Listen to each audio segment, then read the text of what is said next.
Hey, what's going on, everybody? First things first, happy Monday. Want to thank everybody that subscribed and stuff like that. And I'm gonna start.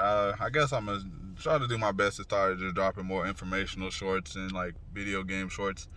I don't know. And then it seemed like a little tab on YouTube. It was like a little podcast tab, but I don't know. I might do a podcast. I don't know. It's still trying to figure out the YouTube thing, which way I want to go and how. So it's still a work in progress. It's just it's my side hustle. It's the thing I do on the side. Eventually I'll focus in and lock in and make it my main. But I'll try. But I don't know. I like selling cars. I like interacting with people. Even though you can interact with people on YouTube and stuff too. But I like the just in person kind of interaction a lot more than the online.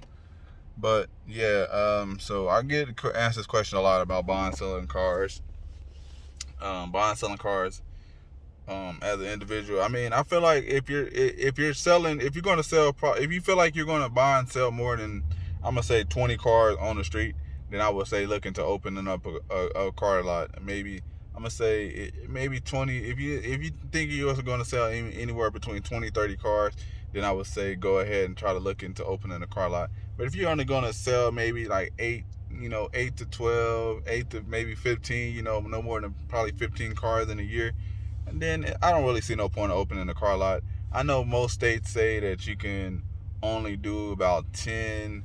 Some states is 10, some states is 15, some states is 20. I don't know how. I don't know how strict they are on that rule. Because I never done. I don't know people who've done. I know people who sold a lot of cars is on the street, but I don't know if they ever got in trouble for it. I feel like obviously that they haven't, that I know of. I don't, or if I don't know if they didn't sell a certain amount of cars, and I don't know too many people that's on the street that just selling a bunch of cars and stuff like that. So I'm not 100% sure on that. But I feel like if you're selling, probably 8 to 15 cars in a year, then you're probably safe. But if you're going to be doing anywhere 20 plus cars, then I would say looking to get in a car lot, because it's like if you're gonna be doing that, then you gotta have some place to store the cars, unless you just got a big old nice house and stuff like that, and where because I think the thing is when selling cars on the street is having a car dealership is kind of like just kind of like a separate line of protection. So it's like if something happens with a customer, they'll call the used car commission, and the used car commission handles that.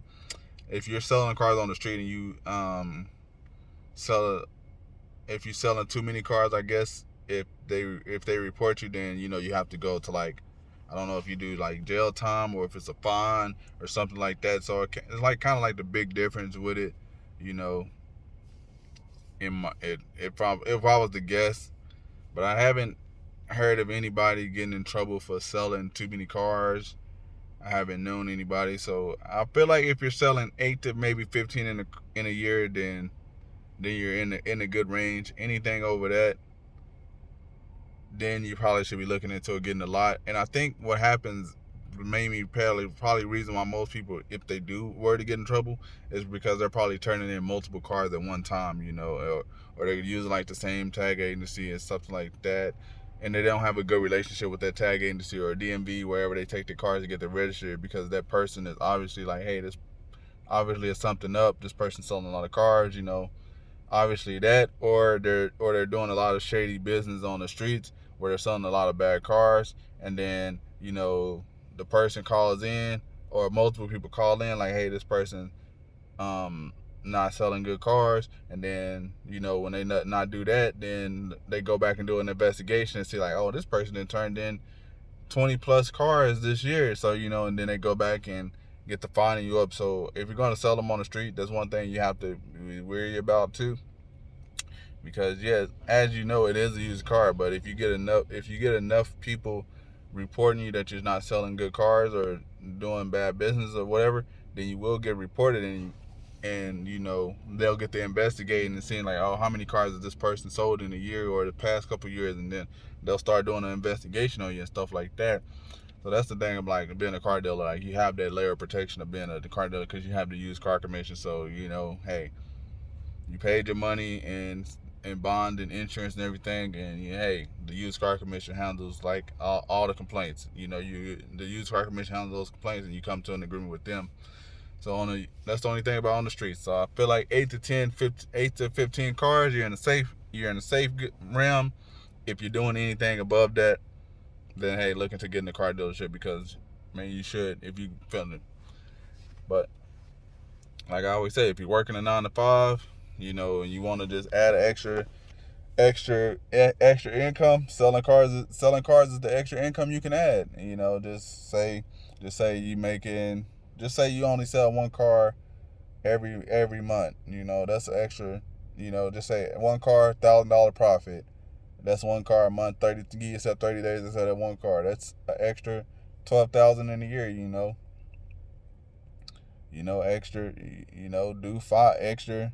If you do 2 cars, that's an extra 24,000 in a year. If you're just doing 2 cars a month, if you're selling, at $1,500 profit, if you're doing a $500 profit, if you want to just add a little extra money, go out there and flip a car. Like I said, go out there, grab you one, look up somebody on the car, seeing somebody selling one, and go check it out, test drive it, make sure you like it and stuff like that. Especially try to look for ones that on the marketplace. If you're on a marketplace, look for ones that's not like the person that didn't take good pictures of it, that the vehicle's not as clean. So then you can go to like, hey, the car's not as clean. You go test drive it, then you take it, you go put the first detail on it, clean it up. Maybe if it's missing like a hubcaps or missing something, you put your little touches on it, and bam, now you resell it, and now it's up to extra clean, and now you resell it and make that extra, that 1,000 or 1,500 that person could have made, because because either they don't know what they got, or the car wasn't cleaned up, that nobody was looking at it and paid no attention to it. So that's all the advice I got for y'all today. If y'all haven't already, like this video, subscribe to the channel. I'm out. Peace.